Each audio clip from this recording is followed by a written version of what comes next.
Hi, everybody. Welcome to another episode of the 7 Minute Takeover, where we chat all things acquisitions. We're your hosts. I'm Liz Craig. I'm Eamon Gamble. Today, we're going to chat about the different buyer types and how to present yourself to brokers. Very important. Brokers meet a lot of different buyers on a daily basis, on a weekly basis, and standing out is one thing with a broker, but also just having them understand what type of buyer you are allows them to put you in front of the right opportunities faster. There's a lot of different types of brokers out there, and with the spread of deal sizes that buyers are looking at, the brokers are very much trying to figure out, are you a fit for the size deals that I represent? And are you someone who I can feel comfortable introducing to my client? And can you close? So they're very quickly trying to thin slice which type of buyer you are in order to share more information with you.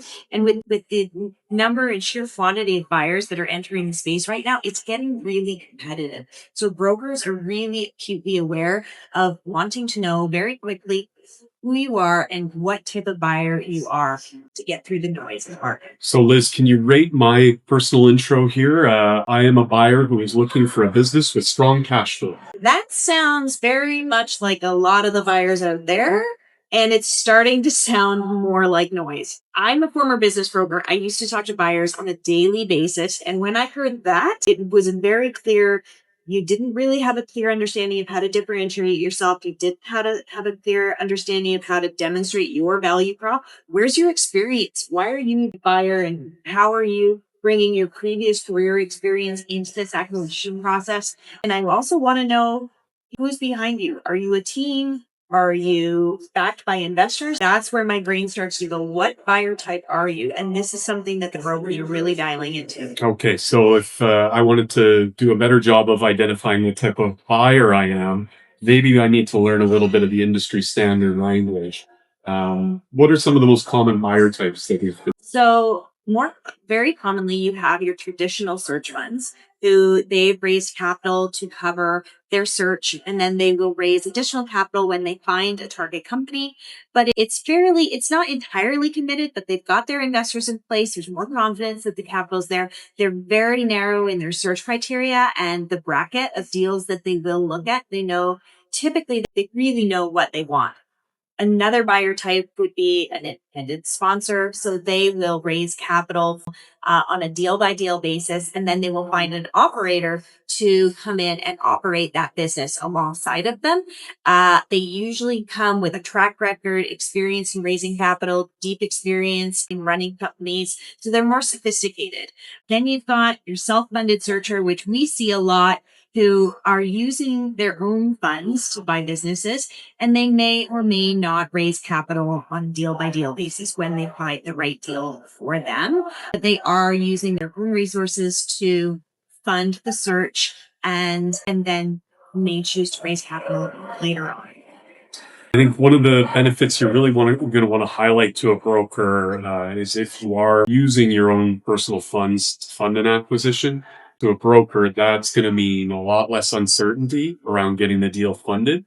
If they know that you're going to have to raise equity once you're in due diligence, they're going to want to know who your investors are and how confident you are in their ability to deploy capital. There's nothing more nerve-wracking for a business broker or for a seller than somebody who says that they're going to raise money to close an acquisition, but they're not clear on who those investors are. They're not clear on how much money they're personally bringing to the table. It could be a big risk. The other buyer type I forgot to mention was the strategic buyer. So someone who's already an existing operator, you already own a company in your space, and so they can really build trust really quickly.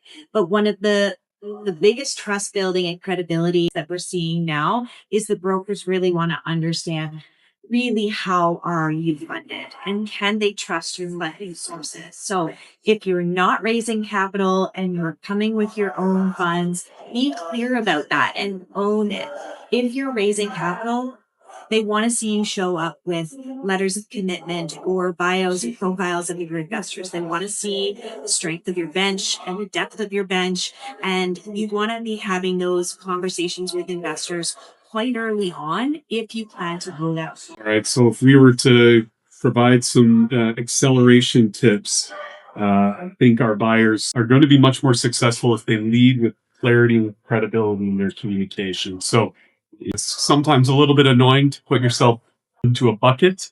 But given that brokers are humans, they want to understand what bucket you're in. So understand what bucket you fall into, what the common terminology that is used in the industry today to reflect those, and be very clear with how you plan to fund the deal. And weave it into your branding as well. So if you're an individual who's self-funded and you're working on your personal brand, weave it into your branding. You come with this career experience, you're an individual looking to acquire a single business versus or an independent sponsor, and here's your team and your advisory group, and really focus on what you're hoping to accomplish and how you're going about it. So weave it into your content, your website, your one pager documents that you're putting together.